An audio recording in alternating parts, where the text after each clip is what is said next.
Udah ready? Wait. Oke. Yuk mulai. Intronya gimana? Bilang aja, kebijakan luar negeri Venezuela. Kurang gak sih? Kayak kurang ngehook gitu. Terus apa dong? Gini aja. Ini loh kebijakan luar negeri Venezuela. Lah, emang beda?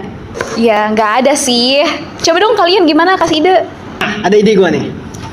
Kebijakan luar negeri Venezuela. Go!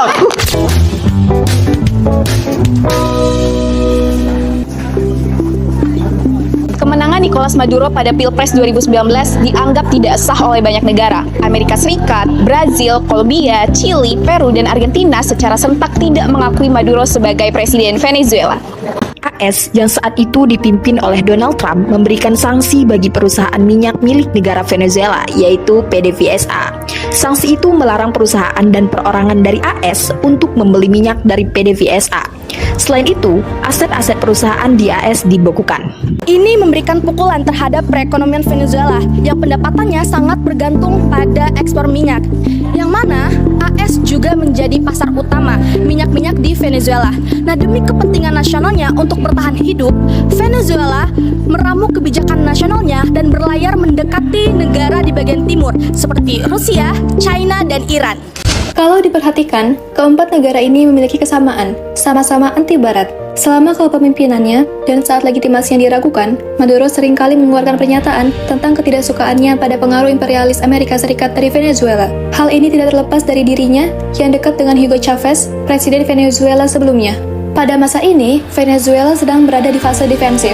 Venezuela perlu menjalin kerjasama dengan China, Rusia, dan Iran demi mempertahankan keberlangsungan hidupnya. Lalu, gimana sih bentuk kebijakan luar negerinya? Untuk China, Venezuela telah menjalin kerjasama yang begitu dekat. Venezuela menerima pinjaman dari China yang akan dibayar dengan minyak Venezuela. Dalam periode sanksi ini, China menjadi tujuan ekspor minyak-minyak Venezuela setelah kehilangan AS sebagai tujuan ekspornya. Dengan 80% ekspor minyak Venezuela menuju China, membuat negara ini mampu untuk mendapatkan pendapatan di tengah sanksi ekonomi. Namun yang perlu diingat, minyak-minyak ini dikirim melalui jaringan kapal tanker bayangan karena China berusaha terhindar dari tarif AS. Di tahun 2023, Venezuela dan China menjalin All-Weather Strategic Partnership yang merupakan label kerjasama tertinggi China. Kerjasama ini meliputi investasi China pada infrastruktur dan energi di Venezuela dalam kerangka Belt and Road Initiative. Pendanaan ini membuat Venezuela dapat membangun dan merawat kilang pengelola minyaknya. Jika dengan China menekankan aspek ekonomi, maka Venezuela dengan Rusia menekankan aspek pertahanan. Selain memperkuat ekonominya, Venezuela juga harus menunjukkan bahwa dirinya cukup kuat di kawasan. Maka itu, pada tahun 2019, Maduro bertemu dengan Putin di Moskow. Tak lama setelah pertemuan itu, Rusia menerbangkan pesawat pembom Tu-160 White Swan dan pasukan militer untuk melakukan latihan militer bersama. Rusia juga menyuplai kebutuhan militer bagi rezim Maduro. Selain memberikan manfaat bagi Venezuela, aksi ini juga menunjukkan adanya pengaruh Rusia di halaman belakang AS.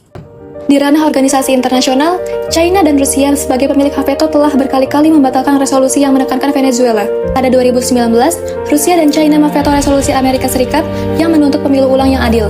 Rusia dan China menganggap ini sebagai sebuah usaha intervensi. Saat Venezuela mengalami krisis bahan bakar pada 2020 karena menurunnya produksi minyak dari PDSPA, Iran membantu dengan mengirimkan bahan bakar melalui dua kapal tankernya yang mengangkut sekitar 1,12 juta barel bensin. Hubungan Venezuela dan Iran terus berkembang. Pada 2022, Venezuela dan Iran menandatangani kontrak senilai 117 juta dolar untuk memperbaiki kilang minyak El Palito milik Venezuela.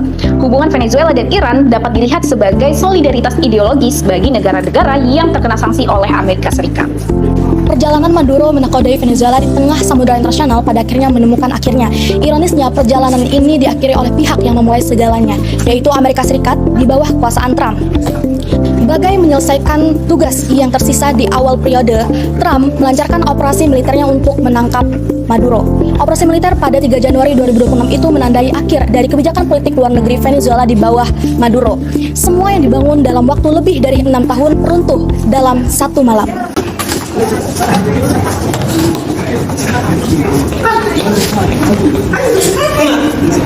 Kalau bisa aja